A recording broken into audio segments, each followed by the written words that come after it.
Hi everyone, this is Sean Techno back with you again.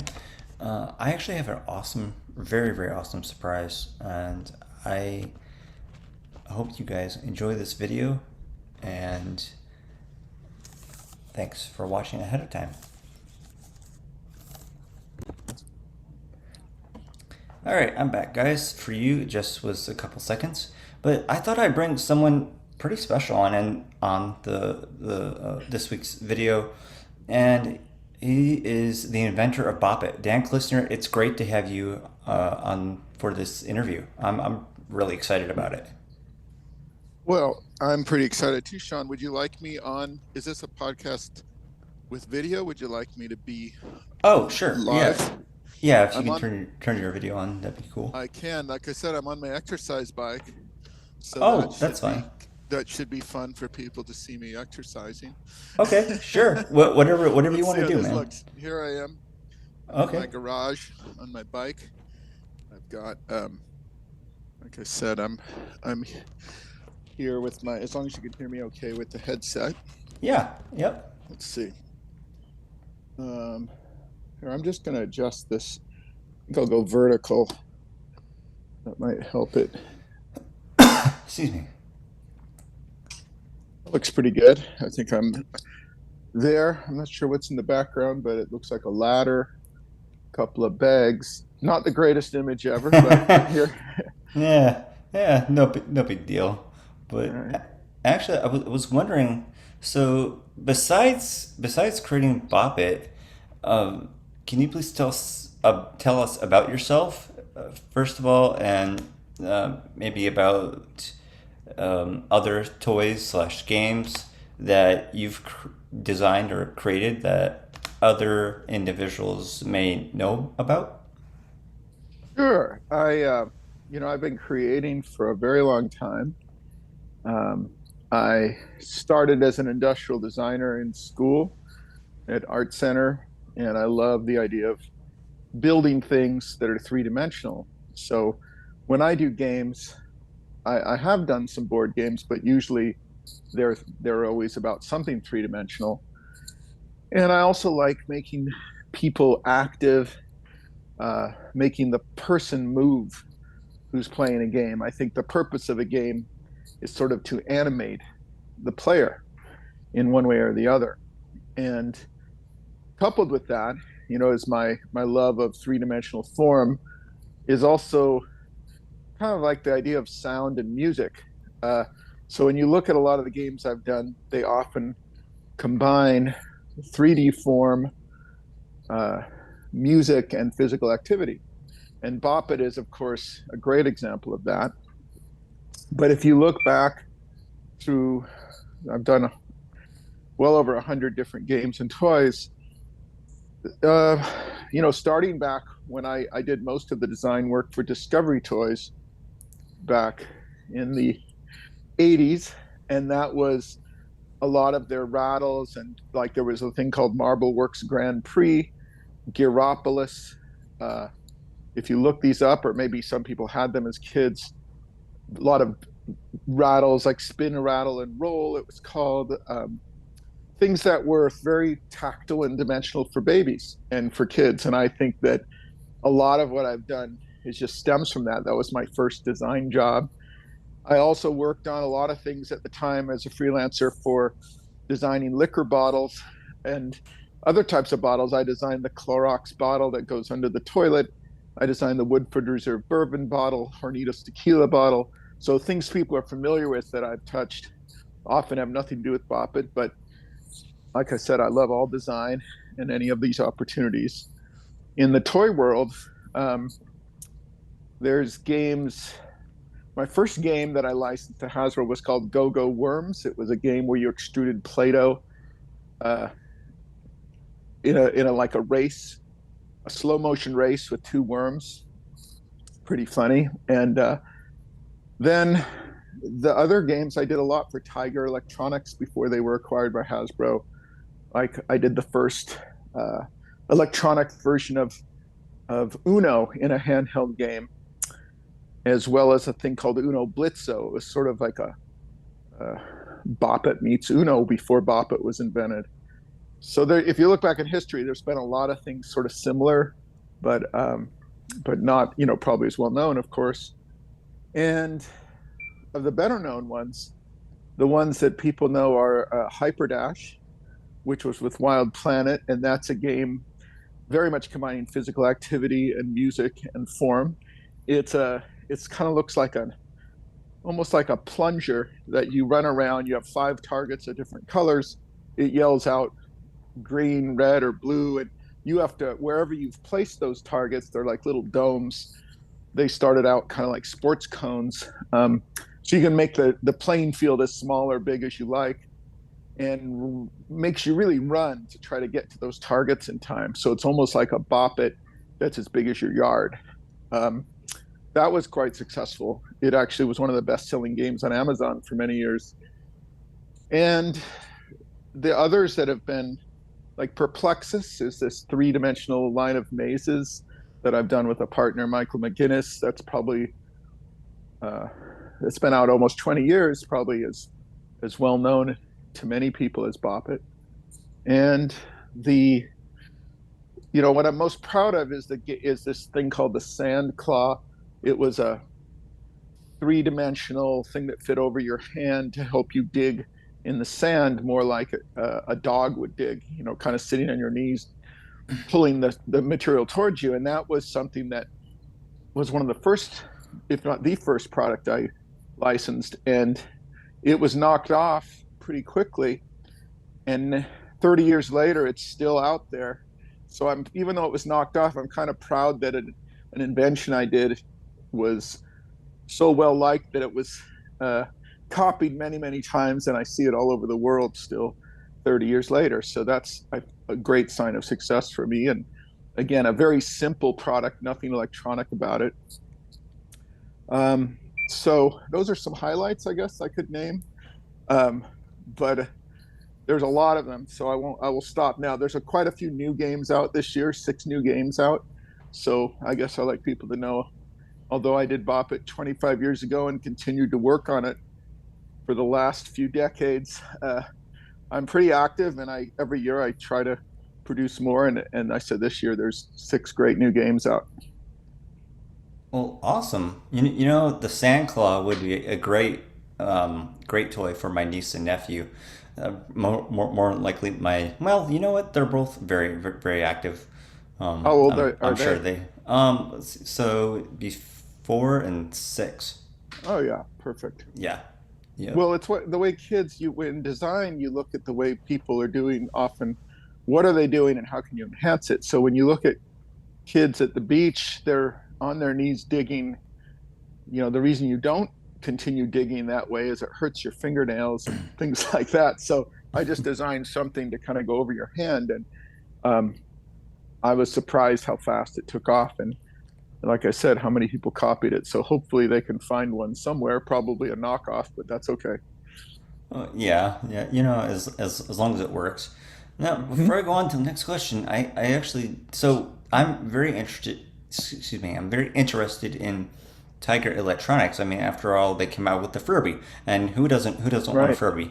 But I was wondering what other electronic games did you design for them?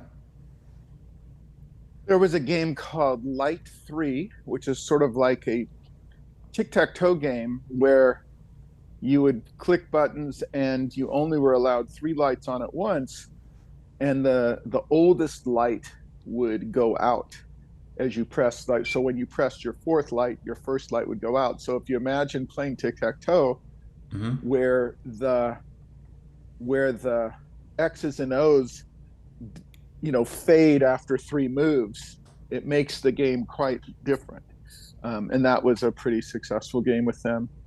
Um, Other games for them, I did a toy called the Woofer Snapper, which was a dog that attached, kind of, you would, almost a novelty thing. You would put it on your arm, and it would, or attach it to something, and it would start wiggling around violently, like it was trying to tear your arm off.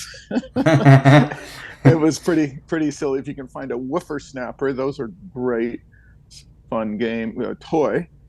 what else for Tiger? Well, Perplexus was originally a Tiger product.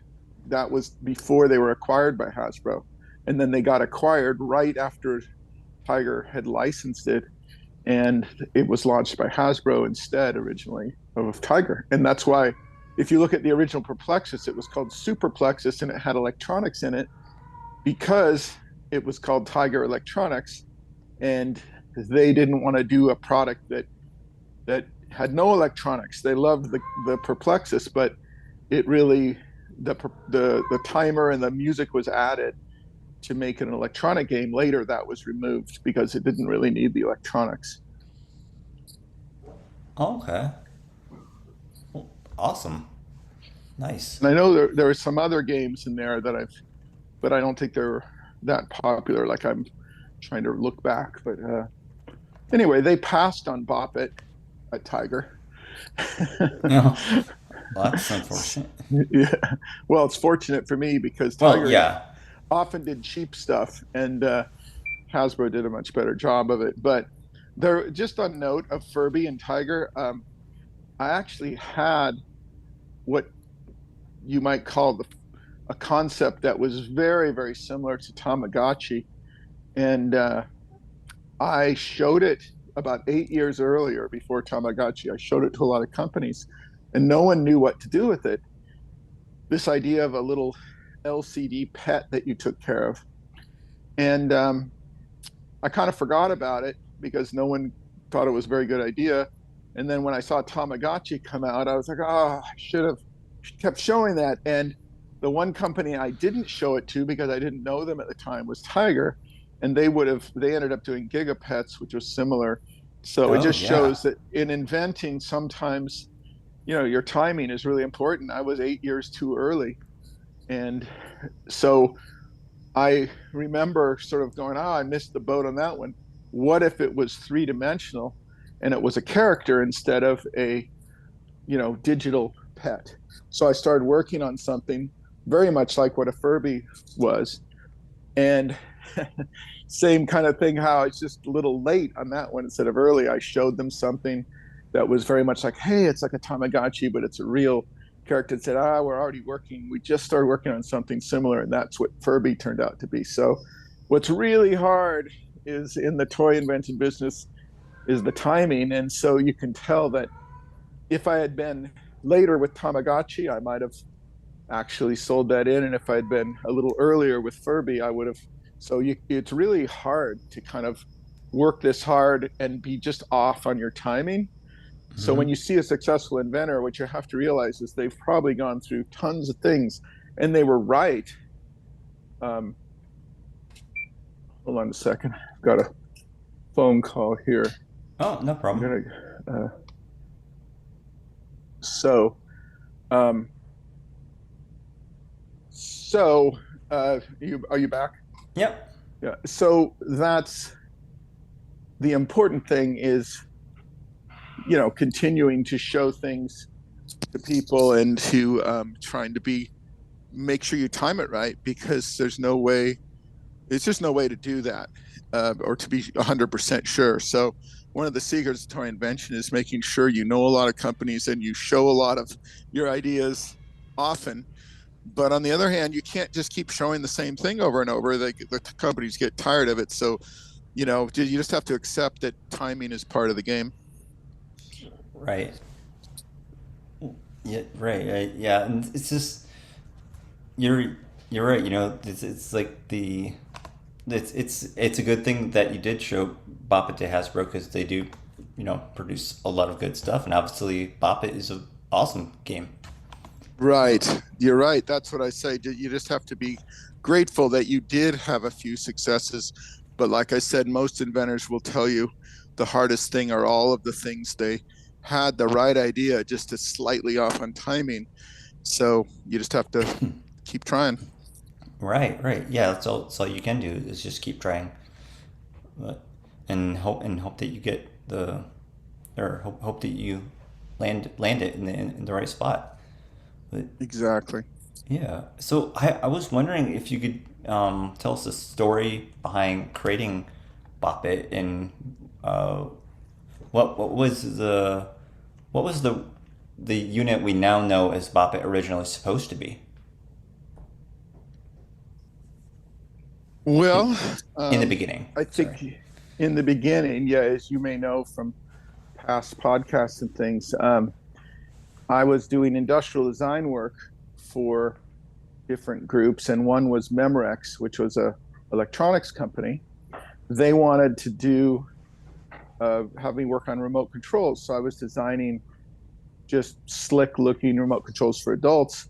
And because I was also doing things for kids on other projects, I thought, what if a remote control was designed for kids that was more half toy, half remote, that could have sound effects in it, and kind of be a silly thing. And so I started working on ideas that were silly ideas, like a surfboard remote that's called the channel surfer. So it was like a pun, but it looked like a surfboard where there was fun little graphics on it and buttons that were shaped like feet, like you were hanging 10, and sort of this. And then there was a couch potato, so it looked like a giant potato, but it was remote control. And there was a pizza that was looked like a slice of pizza, but all the toppings on it were the buttons for your TV remote. And I had Interesting. one other idea, which was called the channel bopper, which was a hammer with two ends on it that you could bop one side for channel up and the other side for channel down. And it had a twist knob on it for volume up and volume down, and a pull knob for on off. So it was actually the most elegant of all the remotes. There were no digits or buttons. It was simply all physical and movement. The way I kind of was, trying to do is create physical movement in the player. And so as you watch TV, my vision was you would be banging this thing on the table to change channels and twisting it to turn the volume up and down and pulling it on off. So it's very different than the remote control experience most people have using just their thumbs. Well, the company that licensed the idea, Micro Games of America, MGA, which later went on to do the a lot of things like Bratz and LOL Surprise today. But in the early days, they were trying to do MGA was micro games. They were trying to do electronic games. So they licensed the idea of the remotes for kids and actually produced it, but they didn't want to do the hammer because they thought it was too weird and not really like the other remotes. So luckily they picked the pizza remote instead of the hammer. And the channel bopper, which was about controlling channels on a TV through a long series of, trial and error, eventually became Bop It. And that was because Tiger Electronics had called me asking if I had any ideas for new handheld electronic games. And I thought, well, this market is pretty boring. It's just these little gray screens with your thumbs that you sort of, manipulate superheroes and things like that. So I looked at this rejected TV remote of the hammer, the channel bopper, and I thought maybe that could be an LCD game. And as I started working with it, eventually I took the screen out because I said, it doesn't even need a screen. There's so much physical motion here. What if it just talked to you and told you what to do instead of you sort of manipulating the things on the screen? And ironically, as it evolved into the game Bop It, uh, you know, it turned into something where kids, instead of kids controlling a screen, they became the screen, right? The toy controlled them. It's an interesting flip flop because Hmm. now the toy told them what to do and they had to do it, versus before they would push a button on the remote and the screen would do it. So you kind of think about the DNA. It was very similar but reversed. And the biggest, I guess, I don't know, breakthrough on Bop It was that it was really the idea that it wasn't trying to do things in order like a memory game, that it was just telling you to do one thing at a time and you had to do it. And the fact that they were different things like a twist, a pull, a bop, that was confusing, even though there was just one thing at a time. And so that, I think, was the part that I it wouldn't have occurred to me to do that unless I sort of experimented with it. And so when I realized as I sort of mocked it up that it was actually fun and hard to do that. That was, I'd say, the biggest inventive moment of Bop It was being okay with one move at a time, but having three-dimensional, you know, actions that you had to do. That I think was the first time a game sort of had that feature. Oh, nice. So when I mean, so you were you nervous at all? Like when you presented the idea to Parker Brothers, later known as Hasbro? I think I was excited, not so much nervous. I think I love presenting and meeting the people, and I think I was pretty optimistic. So I was always excited about everything I pitched, and I'm probably known in a meeting as a very overly excited person. I really like it, and I get caught up in it, and I see all the positives. I'm also a good listener about what they don't like. So I had shown it to quite a few companies before Parker Brothers, and heard, people sort of comment on it, but that they liked it. It wasn't right for them. And I was mostly excited because I met with a legendary guy named Bill Dorman, who um, who I had met, but I hadn't really pitched directly to him yet. But I knew I really liked what he said about products, and I felt he was a really sharp. And I know that he had discovered Nerf and Twister, among other things, many other games, that he was sort of the eye that brought cool games into Hasbro, or at the time Parker Brothers. So I was really excited to meet with him. And, I think the luck is that he saw the vision of it, even though it was a pretty rough mock up. And his famous line to me was when he looked at this game. And, when someone looks at an idea that you're pitching, you're really reading them. Do they like it? Do they not like it? Are they smiling? Are they looking like they're tolerating you? Are they waiting for you to stop talking so that they can get on to the next idea? Or are they engaged? And as he sort of saw the demo and looked at it, I could see that he was sort of interested. But then he says, the thing is that Parker Brothers, we're really not doing games like this. And I thought, okay. And then he says, but we should be. So that's right. That took that individual to have the vision versus many people who work at toy companies or any company. When they see something out of the box, they go, we're really not doing stuff like that. I can't see that working for us. And all it would have taken was for him to say, nah, I don't see it. But the fact that he had a mind that could see the vision, that's what people need to understand. That's the art of, unless you're inventing things all on your own and making them yourself, you always rely on the people you're pitching something to see your vision and be in a position to do something about it. So Right. luckily, you're right. That's the gatekeeper, and Mm-hmm. that's the same in many businesses, many different fields. You kind of have to know how to build those relationships with the people that you're relying on to be sort of your partner in pitching an idea into a big company. So that was lucky, very lucky. Oh yeah, yeah, definitely. I mean, that was also like the breakthrough moment when he's like, we really don't normally do this here, but we should be. And it's like, Yeah, that I was like, score. yeah. Then Yeah. it's a long process from that moment to it actually, making it through all of the issues internally. But it would have been it could have been killed immediately if he just didn't have that vision. So that was really, I think I can still feel and see that moment in my mind right now. Um, and so nervous, I guess, a little bit, but much more nervous excitement that I thought I had something really great, and was just excited that someone else saw that vision. Oh yeah, yeah, yeah, definitely.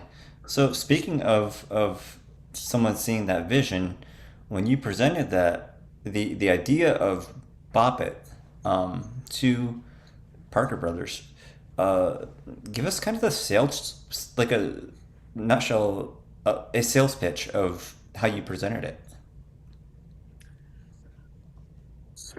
Well, there's a video online that you can see was really the main thing. As I just said, here's the new game, uh, that you know you have to do what it says. You have to bop it, twist it, and pull it.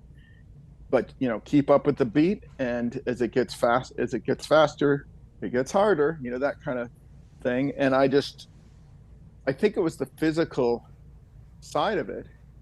And maybe that this is a breakthrough in a handheld electronic game. You don't need a screen. You just need to do what it says.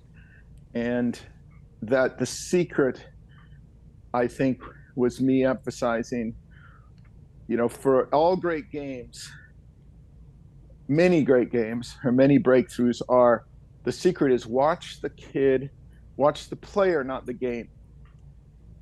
It wasn't about the game. It's like, watch what this does to the people that are playing it.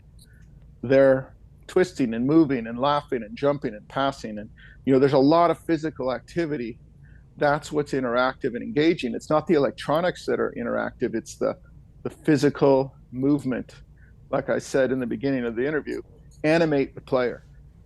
And if you think about cards, like, even Mm-hmm. though people think, oh, a deck of cards, it's just sort of, it's like, yeah, but look how interactive a deck of cards is. When you're playing a game, what's happening to the people? Don't worry about the game. It's just a bunch of paper. It's making them look up, look down, pick a card, draw a card, discard, pass it to the left, slam it down, laugh when they get the wrong card, be excited when they screw the guy next to them because they played a draw three card. Like, all of that is incredibly interactive. And you're watching the people. It sounds obvious, but it's so, Right. people fall in love with their inventions and they're thinking about, and I'm an industrial designer. I love things that look beautiful and are, the product, but it's entirely about, how does the product animate people, and is it fun to watch those people playing with it, and does it make you want to play with it? Adding to that, the audio, clearly, because I know as a blind person, your engagement, I've talked to lots and lots of people who are blind, is that here's a tactile product that you can touch and feel, and it has audio commands. It's great for you, but what's really interesting is others who are in the room hear it, can watch you, like, you become part of the experience because you're part of the game, because your movements are synced to the audio. It's making you do things to the beat. And that's a huge part of it. I think at the time, I don't know how much I pitched that, I just that it was this fun looking thing and silly. I didn't really know enough.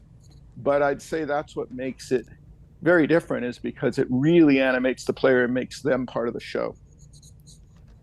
Oh yeah, yeah, yeah, definitely. As a blind person, the more audio, the better. Definitely. Mm-hmm. Yeah, Yeah, yeah. and I imagine the tactile, that they, all the controls feel different. Oh yeah, You know, yep, yeah. they're not just a bunch of buttons. Right, right. Yep, definitely so.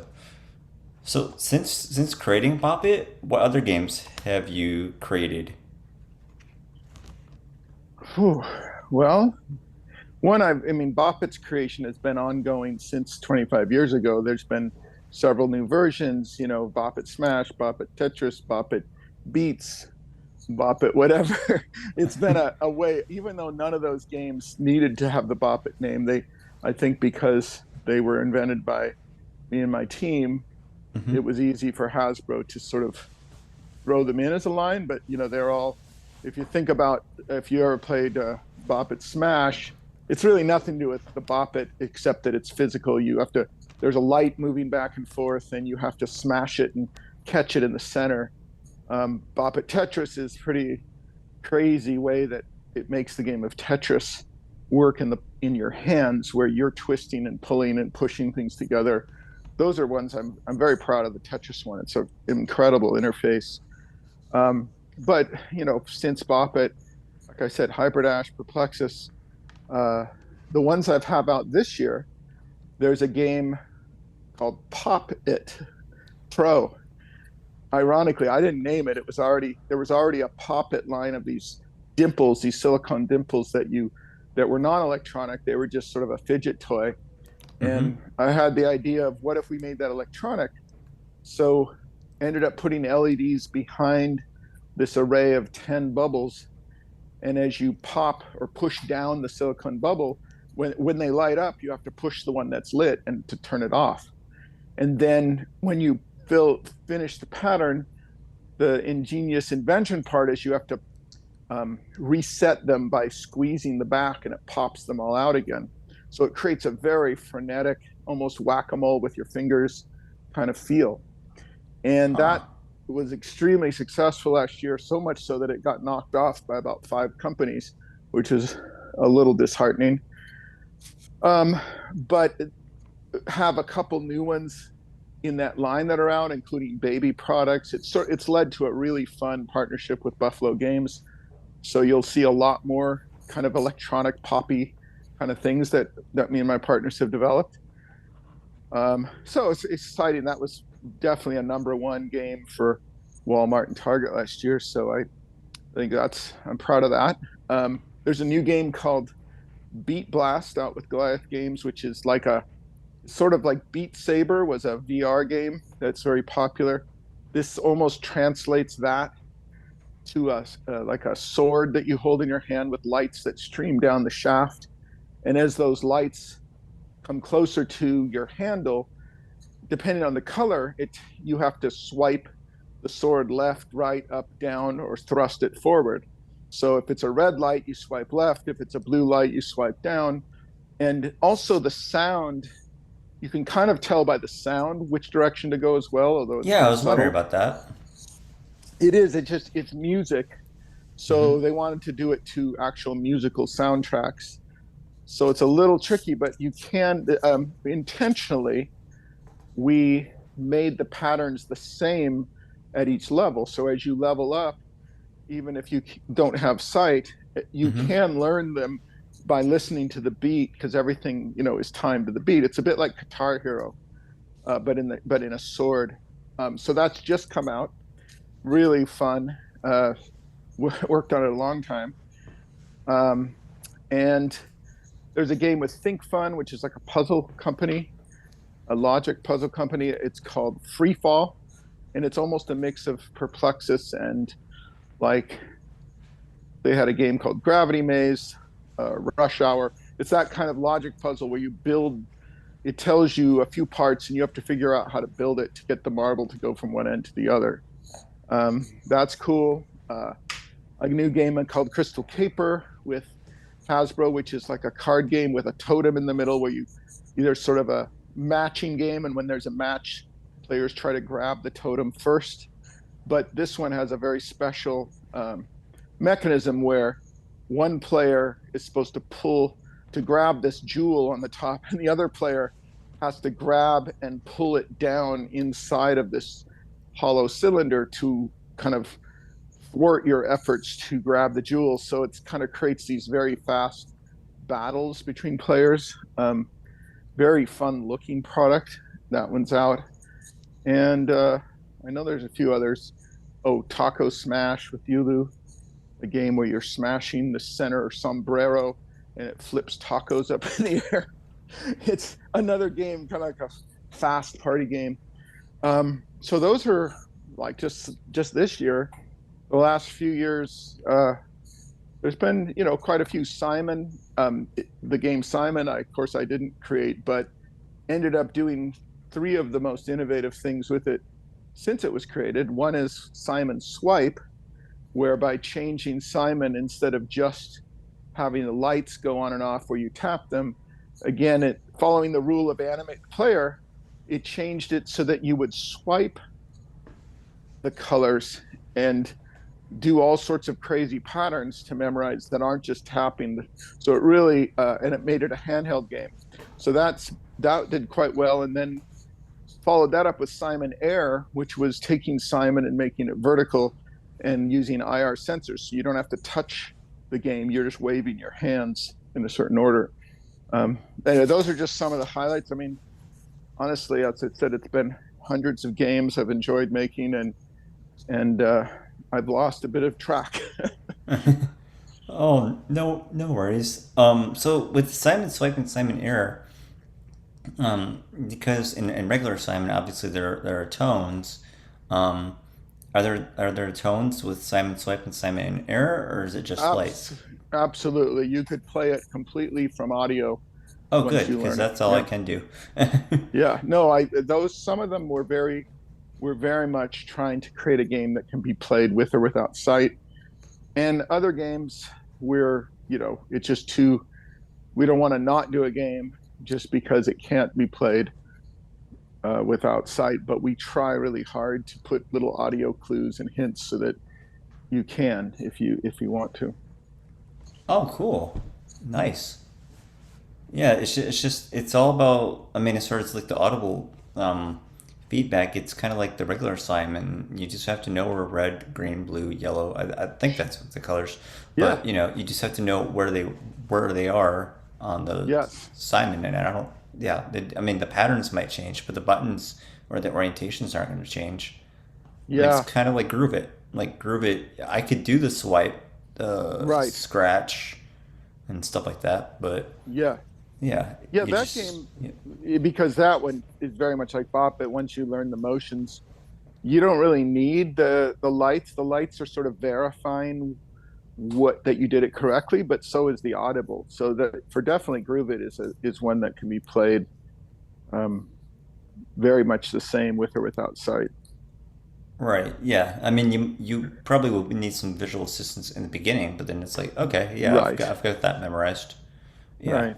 Yeah, Yeah, you definitely. could, if we had more audio, for instance, you could give instructions like, I think it does say, it says, swipe, I think it tells you, move your hand from end to end, or it sort of tries to tell you audibly a little bit of get ready to groove it. Doesn't it have a little track? I think it does try to explain it, but, I don't like you're saying, think so. It says you've got the groove. Now watch the lights for a new move. yeah, yeah. Yep. Keep your lights moving from end to end. No, I'm thinking of Smash. Smash says, boy, I'm gonna have to look it up. I'm lost. I remember one of them we said, keep the lights moving from end to end. What was that? Maybe that's a prototype. I'm lost. Anyway, yeah. What other games do you play that you enjoy that are electronic? Well, definitely the Bop It games, and uh, I there was a game called Torx, which I knew you guys were kind of pissed off about because it was. Well, can you explain that? Because like, I mean, I guess Hasbro created Torx, and that was not. Yes. Yeah, that was like I thought it looked and felt so much like a Bop It that another invention group did it, Hmm. and you know, I don't know what you think. I mean, it feels quite derivative to have a product that it might be an innovation, but it either should be part when the same company does two products that are so similar, I feel they should be honoring the original inventor who brought it in as inspiration because it's clear that the product feels and looks like the a Bop It. Um, Right.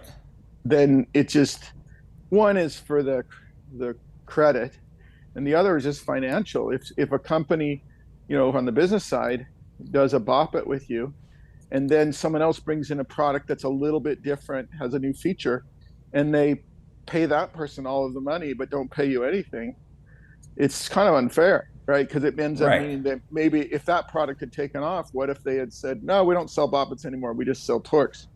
So That would have that's sucked. just yeah, and it's really just most companies are pretty good about that. I don't know why the people at Hasbro at the time didn't think that way, but I had quite a discussion with them and we tried to work it out. It wasn't that satisfactory, to be honest. And luckily, Torx didn't take over Bop It. But you always have to kind of fight for be your own advocate, and tell them what you think and push back. So Oh, definitely, yeah, definitely. I can remember going into a store and just like for like seeing Torxes for like $5 or something like that. It was so. yeah, yeah. It Oh. wasn't. It was also not that well. Originally, I'll tell you a little bit of a hint is, or trivia, Mhm. originally it said twist it, turn it, flip, whatever the commands were. And I kind of blew my lid on that one. It's like, well, you're using the same words. I mean, what do you mean it's not part of the Bop It line?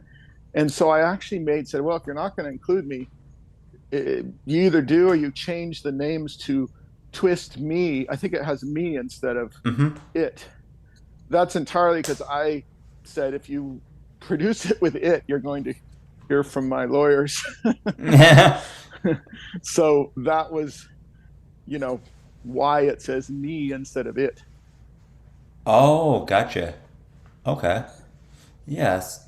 So I'm curious. So back going to the Bop It line, what other Bop Its besides the Bop It Extreme that some may know about? Because look, I'm not kind of interrupting my own question, but it seems like those are the only ones. Like the Bop It is the only Bop It that people seem to know about, or some people. What other ones have you Yeah. created from that line? Well, yeah, a lot of people, I don't blame them because you had it as a kid and Mm-hmm. you might have known a couple, but some people don't even know the original Bop It. They just had a Bop It Extreme, and it's amazing. They'll see the original. They'll go, "Oh, when did they do that one?" You say that was the original. And they go, "No, it wasn't. This was the original." Because their experience was that's the first one they saw was the Bop It Extreme. That's very common.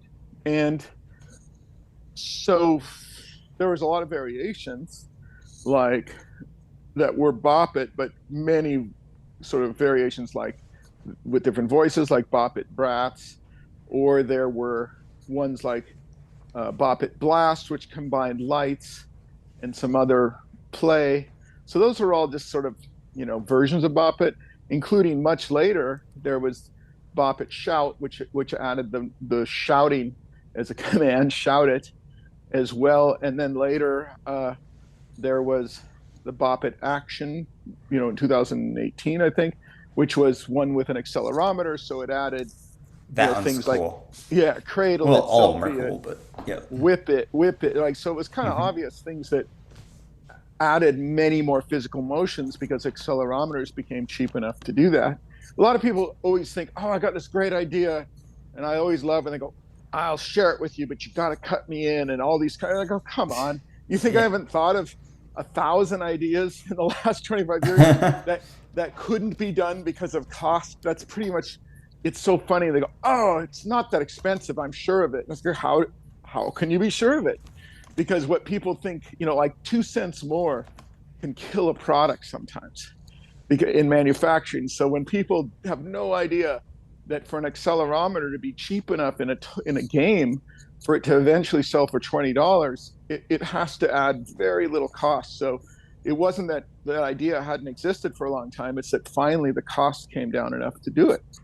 That's what technology does. So that's the same. And then after that was this one called Bop It Maker, which was this concept that constantly people are like, why can't you have a Bop It where you make your own voices and your own sounds? And still today, people will tell me that all the time. I got a great idea. What if you could add your voice to a Bop It? And they look at you like, where's the lawyers? I got this great idea. And I'm like, we did do that. And when you show them, they're always like, oh, they just can't figure it out. Why wasn't that a huge hit? It's like, well, um, because it turns out that people are really bad at doing their own audio. when Because when you say make up your own rules and make up this, often people are like, I don't know what to do, or they'll do some really stupid voice thing that doesn't sound good, and the microphone quality isn't that good, and et cetera. So having an idea for a new Bop It is one thing, but knowing that it can be executed for the right price and quality is what kills most of the ideas, most of the derivatives. So it's just about finding the right price and all that. So of the other games that did work though were Bop It Beats, as I said, which was like a DJ turntable themed like Bop It, which had Oh Spin yeah. It. That one was pretty cool with real music in it. And then there was a new jam guitar, which Oh was, yes. did you play that one? Oh man, I don't have like all the Boppa games, but I you and I had talked new Jam Guitar. Actually, that Right. I was going to be one of the questions. Can you tell me the story behind New Jam Guitar? Yeah. That was really good. New Jam was, I don't know what, 5 years before Guitar Hero. It was this concept of a guitar meets Bop It, and it was just sort of the thing I'd been playing with for a while, which is how can you replace musical beats and have the music and the lights be the command. So New Jam, if for those who don't know, it has a slide where the neck is. Well, first you strum it, right? There's a Hmm. strum bar, just like a guitar. There's a uh, slide on the fretboard that you slide up or slide down. Those are two moves. And then the entire body twists. And it was a really cool experiment. Like, instead of it being one command and response, it would play a bar of music for a measure, 4 beats, and then you would have to repeat what it did. But the call and response was different. So if the music was down, down, down, down, and then you hit those notes, it would be down, down, down, down, like down, down, bam, bam, bam, down, down, down, down, down. Like, so it felt like you were playing a song. You weren't just repeating what you heard, even though you were repeating the motions that it showed you. Hmm. And that was just a really addictive, fun, game as it sped up, put in some different sounds. But that particular game, I think the only thing I wish is that that game was the first default game. When you first open it up, it just makes a bunch of sounds. It's like free play, but you have to discover that that game is in it. And the problem with it was, one, there was an issue with one of the switches that completely killed the delivery of it. It was supposed to be a huge order from like Walmart or Toys R Us, and there was a problem with the chip or with a switch in Hmm. the slide bar, and they recalled it and had to then airship thousands of units to fulfill their obligation, which cost them millions of dollars to ship it by air. And just because they had to, because they had already, people had already ordered it. So it was kind of a disaster from Hasbro's point of view in that they had screwed up the manufacturing. And unfortunately, that kind of killed the momentum of the product, of course. But it was also a problem where the retailers weren't educated enough in how and where to put it. They were trying to place it where the toy guitars were, not where the Oh games were, goodness. right? So they felt it was like a little play along guitar. It wasn't seen as a game. And talk about timing, right? One of the Hmm. issues was because Hero hadn't come out. If Guitar Hero had already been out, people might have said, "Oh, it's like Guitar Hero. It's a guitar game, but it's handheld. You don't need a TV screen." So that, I think, you know, part of it, if people don't know what it is, they're not going to buy it really, and so usually. So I think that's the story of what happened. But as a game, I still today think that gameplay and the way we designed the music to feel good, to feel like you were really jamming and the physical action, it's still more satisfying than Guitar Hero to me because you have all this. You really, when you watch someone do it, it really looks like they're jamming and shredding on this guitar. Dude, it is awesome. I mean, like I love it. I mean, I went and bought a second new jam when a couple of the switches kind of Right. failed on the first one, the strum, and then The slide, probably. yeah. Yeah. But Yeah. then it was like even though I purchased a brand new one on eBay, it was still like I could play the old one. You just had to be very very careful. Yeah, But I know. That was the problem. That was the why they had to recall it. Did you like the double mode? the Double time? oh yeah, I have probably gotten to that. No, there's a way you can get to double time. Oh, Yeah, it you can is hack it. You can faster. Yeah, it's got a cheat code to get there, but I love when you're playing it and all of a sudden you think you won and it goes double time and you're like it starts over at twice as fast. I thought that Yeah, was really cool. yeah. Yeah, no, my kids when I first created it, they were 7, 8 years old, so it was Hmm. perfect for them. And they played it and played it. It's one of the few games I did where they they played it a lot versus just sort of trying it, you know. It was just it is so much fun. Like I have my original Bop It from I don't know. There were four variations of the original Bop It, weren't there? Well, there have been, like, depends how many years you span. The original was a couple years, and then Bop It Extreme, and then about a year later there was a sort of a scaled down lighter weight version of it, but it was Okay. pretty much the same sound. It wasn't really until I think it was more like 2000.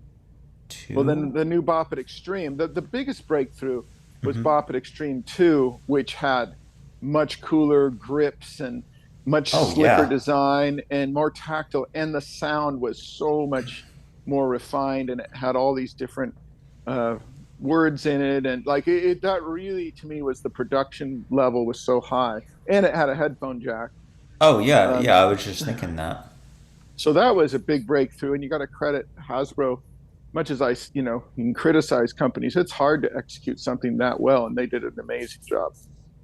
Oh yeah. Yeah. And it's just like the man. I'm still trying to find a Bop It Extreme too. Like I have all the Yeah, Bop Its from when I was a kid, but it's it. those are hard. I still play them, and Yeah. it's like the Bop It Extreme 2. Well, I can't for whatever reason I can't get the battery cover off. So it's like, probably time to buy Oh, a new one, and they're so expensive on eBay. yeah. There, honestly, I'm one of the people buying them on eBay when I see one for a good price, because I know that they're hard to find, and I only kept a few of them, Hmm. and until we decide to do a Kickstarter or something and make them again, there's no way you can get them, and they're going to become more and more rare. So I just keep sort of trying to buy them when I see a good one, um, and hope, because with the headphone jack, it's also really cool because you can actually take that and get like a little mini Bluetooth transmitter Hmm. thing, and transmit it to like a big Bose speaker or something in your room. And then there's a fantastic subwoofer bass line in that particular soundtrack Oh that man. it really deserves to be heard, like with big speakers. So that's one of the cool things about that one is you can actually, sort of turn it into a more modern product by adding a little Bluetooth transmitter. Oh wow. Yeah. That is really cool. Yeah. Or it's just your headphones, but even still, plug-in headphones like the ones I have, they often have an iPhone jack on them now. You don't even Yeah. have Yeah. one with the right jack. Right. So Yeah. Yeah. Definitely. Well, yeah, I'll definitely be buying a Bop It Extreme too if I can find one. yeah, they're hard. I mean, and then once in a while you'll find one at a flea market for $1. So you just have to kind of hope. Yep. Yep. Hope this works. Oh man.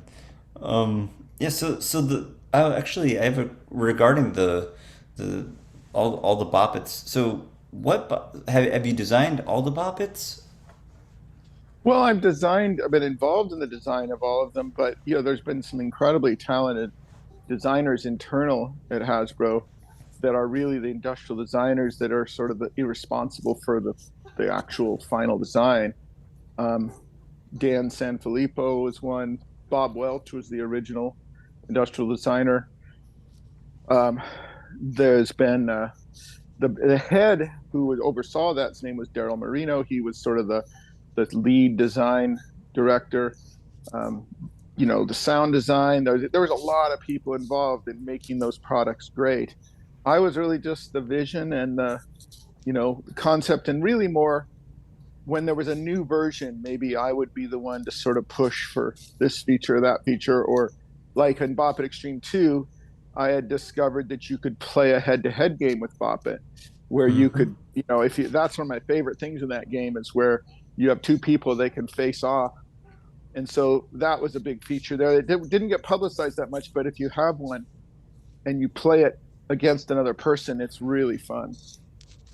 Oh So those wow. are the kind of things that I did. And but things like Smash and Tetris, those are all original, new ideas that, as I said, became Bop It. But I and my partners would all work very closely with Hasbro's internal group. Often we'd fly back to Rhode Island and be there for the kickoff of a new Bop It and work on the sound design. And so really it's just a big group effort. And um, but final industrial design was usually done by someone at Hasbro. Okay, so like even for like the Bop It Bounce or the character Bop Its and stuff like that?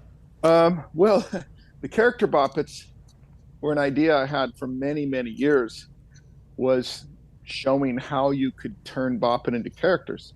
In fact, with Tiger, speaking of Tiger, I had licensed them something that was a Goldberg, the wrestler, uh, called, what did they call it? It was like Body Slam or something like that. It was just called Goldberg. And it was like a character with where you twisted his arms and legs and head and hit him in the chest. And it was like you were wrestling, but it was pretty much a Bop It.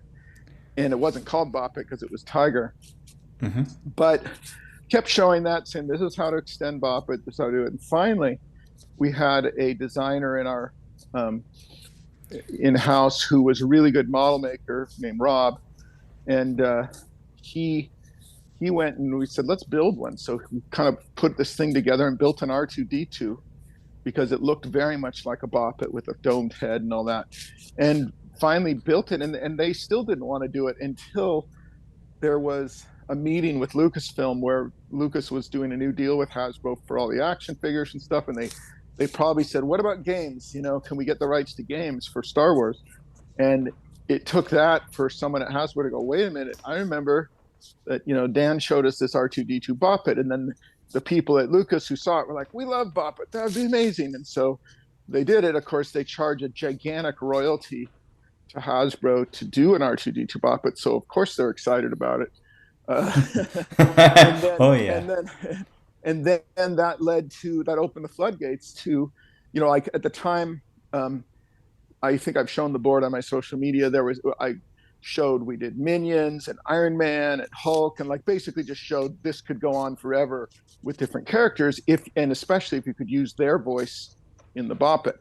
So that's what's been happening since then. Is almost every year or so there was a Spider-Man, Groot,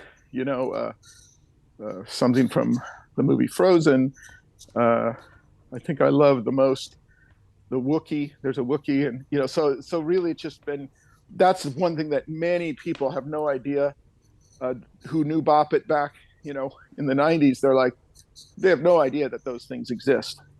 There's a Yoda, a baby Yoda Mandalorian Yep. one, but what's funny is when it's the sounds are so different when you hear the voices of the characters. So they're kind of collectible, smaller, like a low price point, and I think a Darth Vader came out this year. So that's cool that it's.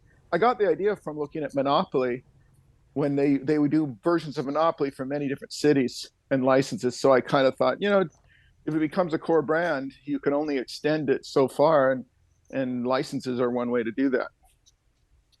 Oh wow. Yeah, I definitely love the character Bop Its. I think I have every character Bop It. I just Wow. purchased two of them last night. The Did the you get last a two. Darth Yep. Vader? Yeah. Yep. Darth Cool. Vader, C3, or I apologize, C3PO is the voice in The the voice, yeah. in the R2D2 BB-8 and BB-8. That was the third one. Was BB-8. Do you who do you think should be next? I would go with the Star Wars line and I would probably pick. It'd have to be from the original movie, but what if it was something like Jar Jar Binks? Jar Jar. Yeah, that would be pretty funny. Uh, Jar Jar. That'd be hilarious. Um, Hold on a second. I'm checking. Someone just called in. Oh, no problem. Um, so let's see. Yeah. So yeah, I thought about that Jar Jar, something silly, but I think, the problem is they'll only do things that sort of line up with a movie release usually. So, that's why Spider Man or something, it usually is lined up. But we'll see. I'm trying to work on some other ideas for that. And, but there's a lot I'd like to do with the Bop It brand in the future, working on a VR game, working on kind of my vision would be a Bop It music experience at like a music festival where you go into a tent and there's this crazy, you know, bopified world that you interact with. These are ideas I've had for many years. And, as Bop It incubates and becomes a bigger sort of classic brand, hopefully those things will come about someday. Oh yeah, yeah, yeah, definitely. But the latest one was the Bop It Teenage Mutant Ninja Turtles. That was pretty cool. Oh yeah. No, that's one we thought about for a long time. In fact, I think I even did some sketches proposing that. And the minis, I mean, well, obviously the Bop It button, which I took on myself last year, is one of my favorite Bop Its ever because it's so different. I don't know if you've played that one.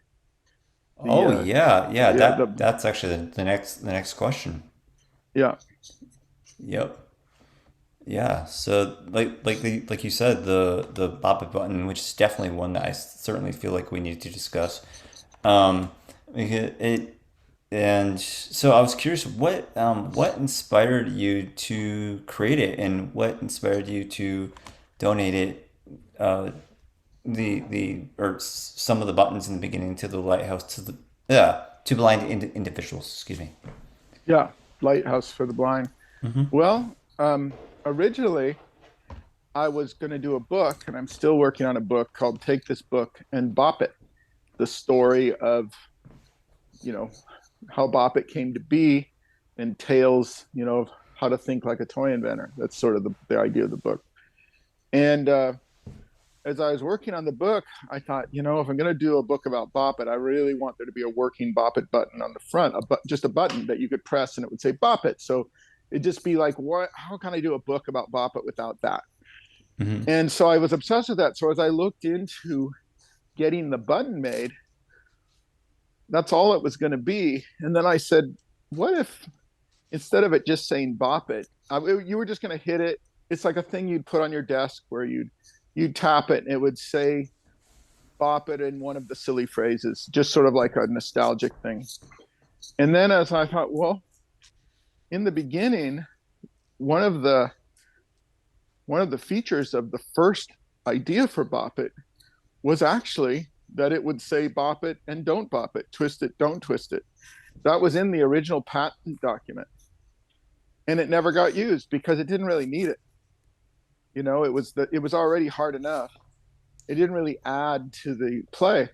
But with one button, I was like, what if that'd be kind of cool. Bop it, don't bop it. And so I tried it. I thought it was funny. It was sort of different. And then it started to say, I thought, what about just bop it, do not bop it, don't bop it, do bop it? Like all the different ways you can say do and do not. And how confusing would that be to try to make people really pay attention and test their attention span? And I just like the idea that for people with low dexterity, they could play a one button bop it with just the tip of their finger, their elbow, whatever they could use, their foot. Hmm. I just loved that the Bop It experience could be brought with the humor and the rhythm and all that to different people. And I like that it could be something that you could just sit on your desk and have there as a thing you could just tap once in a while to hear a phrase for the day.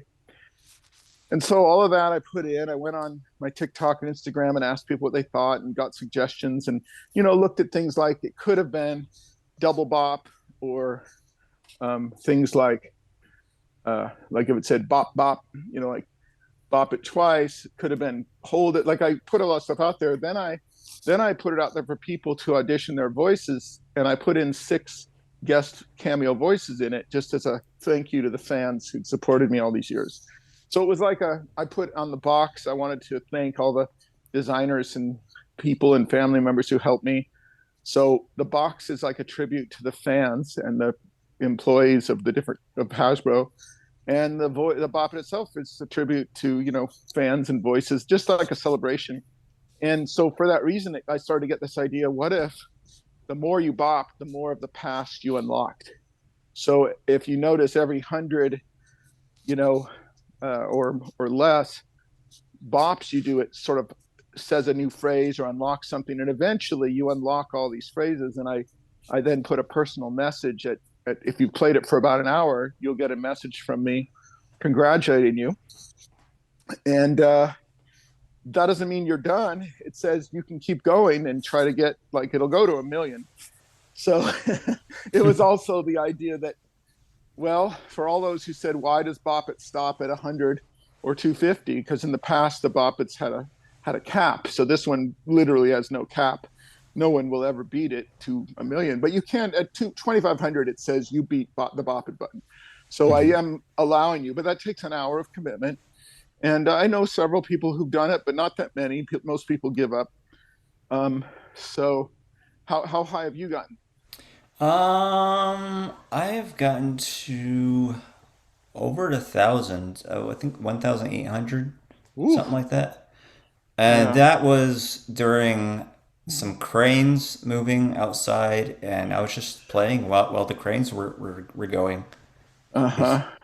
But yeah, it was just a lot of fun because there was just tons and tons of noise. But it's like, okay, I'll Yeah. just I'll just keep playing this. Right. And you can the nice thing is you can also um, do things like you can um, hold on a second. Someone was coming in the garage. So you can also put it up to your ear because it's just a single button interface. It's like a phone. The speaker Hmm. is on the bottom. So what's kind of nice, you can turn it on quiet mode and just hold it right against your ear, and no one else can really hear it, but you can play it with one finger. So I've done it walking the dog, on an exercise bike like I'm doing now. So it's kind of a totally different type of bop it where you get that rhythmic experience, but you can play it in different places. And I'm also making this gold chain where you can wear it around your neck. That'll be out this fall because now it's wearable because it's just a button. So I was just intrigued by how this teeny chain, by making Bop It a one button interface, how many more opportunities and people it opened it up to.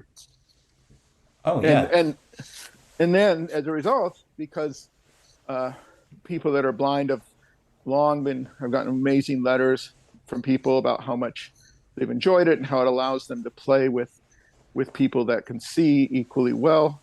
I wanted to devote the profits and support Lighthouse for the Blind in San Francisco because of what they do with the community. And that's been an incredible partnership. In fact, this coming next week is their big gala fundraiser, and I'm donating a bunch of signed boppets and packages and things like that for their auction.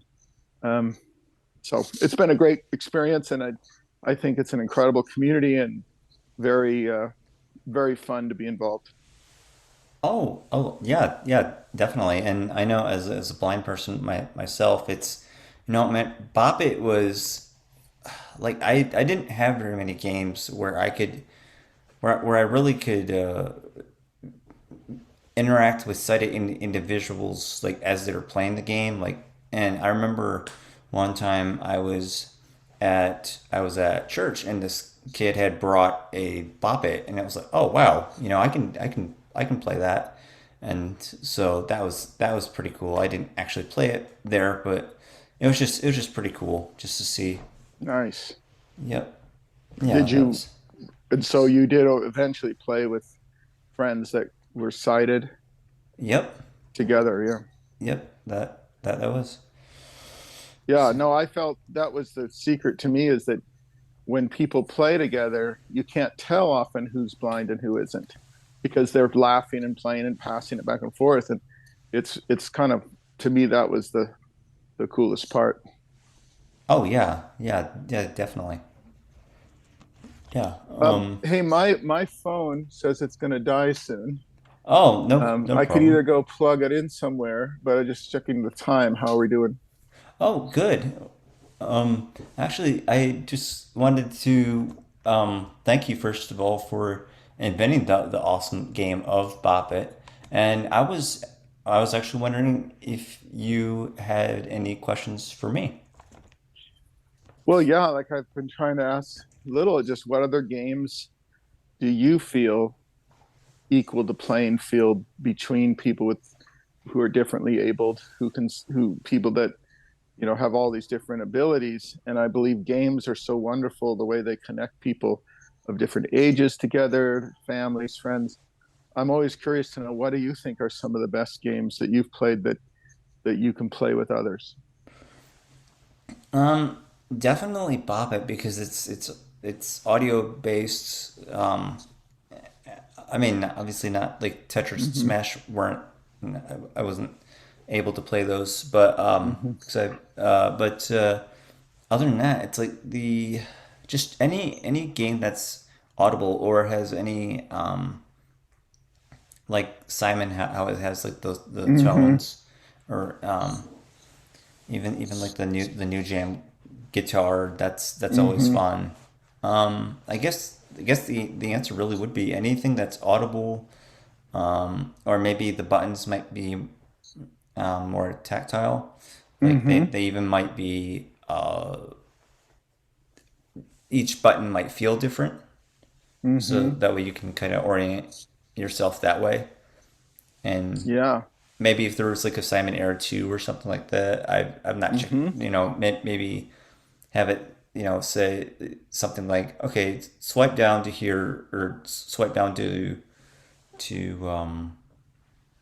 I don't know, swipe down for this tone, swipe left, swipe right, whatever you have to do. Just Mm-hmm. like that kind of instructional tutorial, I guess you might say, when you Right. first started it up.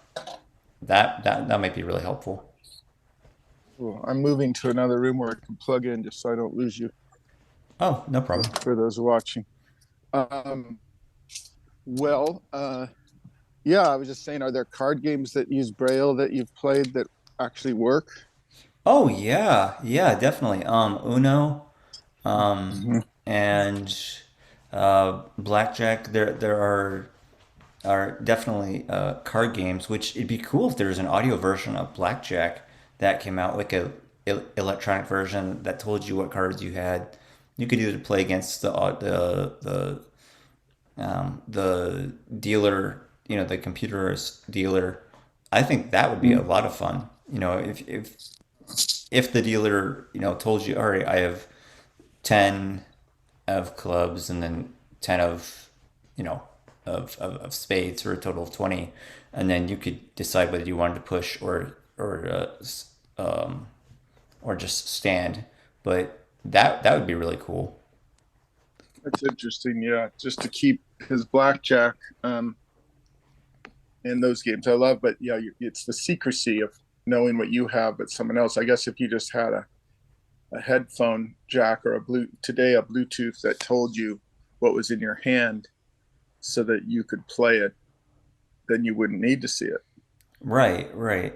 Hmm.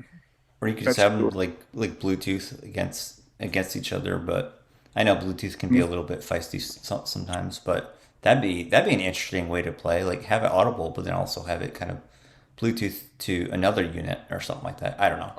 Are there things going on with phones, where it can recognize it, so you could hold your phone above your hand and it would tell you what's in it? So you mean like what card it is?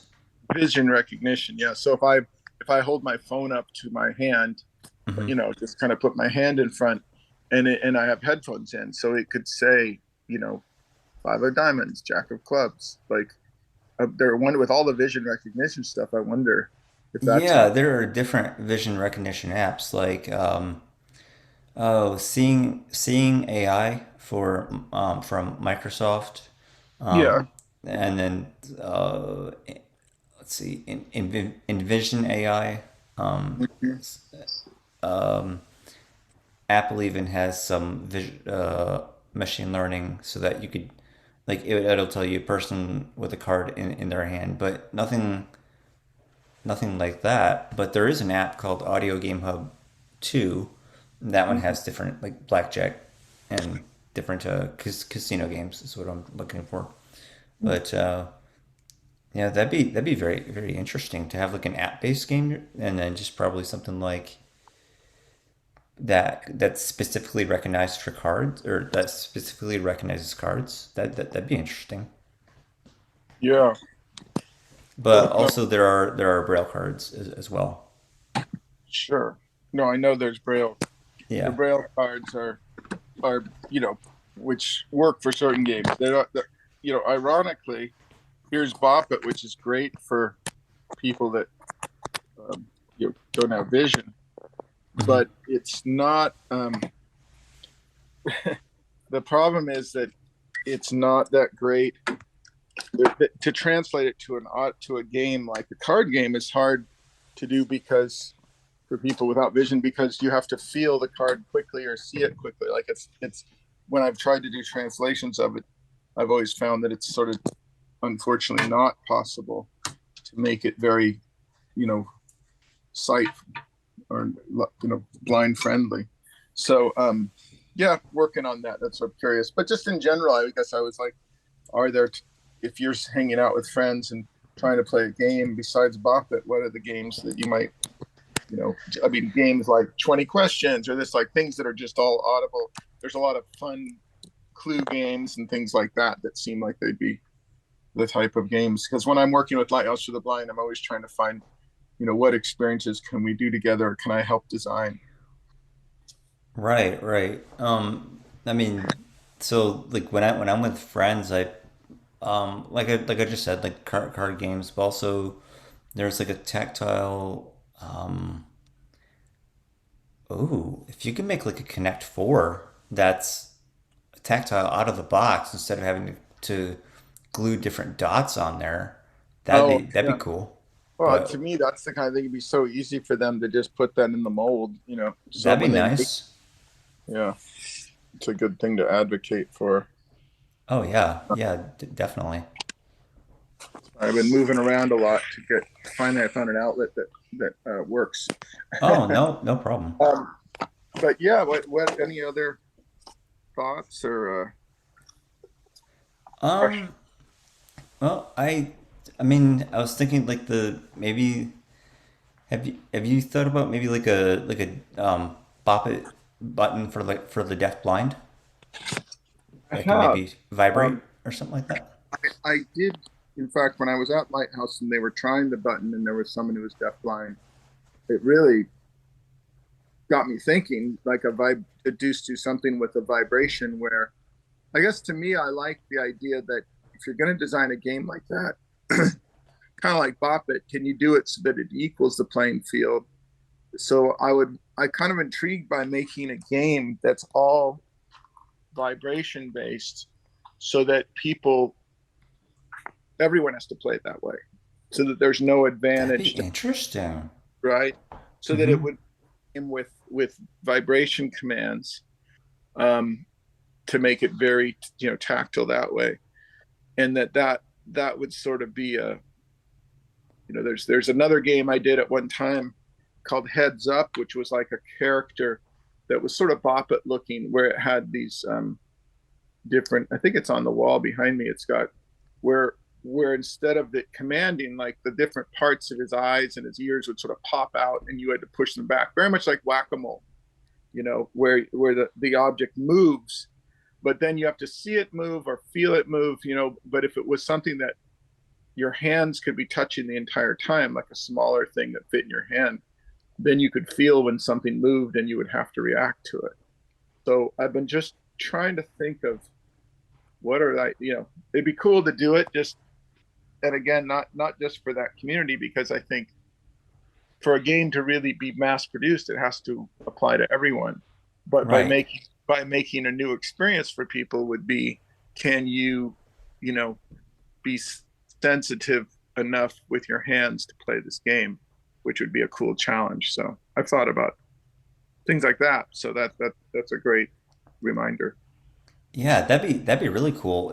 You know, you're right because if you made a bop it that vibrates and maybe don't put a speaker in it so that way everyone's on the same playing field. You're absolutely right. I didn't think about it that way, but it totally makes sense. Yeah. Yeah. So Uh, oh, sorry. no, no, I'm just looking at some of the sketches here to see if I had something. But go ahead. I'm looking at probably have to get off pretty soon, so I just want to make sure if there's anything else. Well, I'm curious, what was it like, or excuse me, what is it like working with Buddy Rubino? We haven't mentioned him, so he was on the was appeared on the Bop It show. Is that correct? For at first. Uh, well, he's Bop It Shout. Yeah, he's amazing. He's the funniest, friendliest, most talented guy, and he's a lot of fun, and I love. Uh, I just think he's doing a lot of other things that like any actor, he's always looking for kind of his next gig. We only do so much with Bop It, so I think he's just a real talented, fantastic voice for Bop It, and I hope we do more. Oh yeah, yeah, definitely. Me too. He is definitely very funny. And I remember on the interview that you did with him, he said something like, you could recognize actors by different like their nasal, like they might have the kind of a nasally kind of voice, or just whichever whatever examples he provided. And I think he's in an Echo game called No Way That's True, and Huh. I definitely recognize his voice because it just like the way he pronounces things, or just like the way he might say like "oh no," and it's like, Yeah. yep, that is definitely Buddy Yeah. Rubino. Well, his voice just cuts. It cuts really well in electronic processing. So some people's voices just are better for that. So um, I've Yeah. a bunch of calls here, so I'm definitely going to have to go in a few minutes or in a minute. Is there any last question? Oh no, no, I don't think so. I definitely just want to thank you again for creating a game that's made it so that I am on the same playing field as other as sighted individuals, and it's but definitely been a huge part of my childhood, and I know a bunch of my other blind friends' childhoods as well. Uh, I'm so it's such a pleasure to.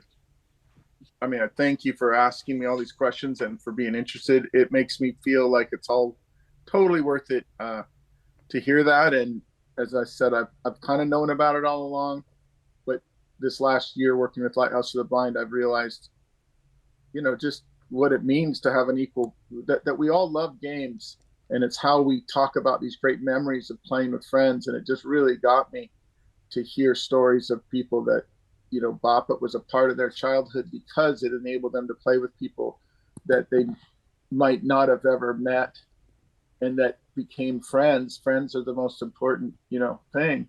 So I don't try to take any credit for that as if I predicted it at all. I'm just glad that it happened, and that so when people thank me for it, I say, well, really, thank you. You give my life purpose, by knowing that there was more to it than just not just a game. Games are important, but the fact that it served this other purpose makes me feel amazed. Just useful. Well, yeah, no, no, no problem at all. Hey, if you hadn't invented it, who knows would have come along. It's definitely Hopefully, an awesome game. maybe Torx. No, Ugh, no, no, no, no, no, no. That switch is not natural, man. That switch is not natural. You do not switch on a game. but anyway, thanks again, Sean. It's really a pleasure talking to you, and I hope that we connect again. I hope that as well. Thank you. Uh, Thanks, and we'll see you on the socials. All right, this sounds like a plan. Okay, bye bye. Bye.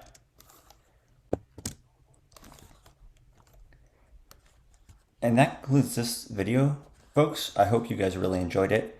Thank you very much for your time, and I look forward to seeing you on the next video. Bye.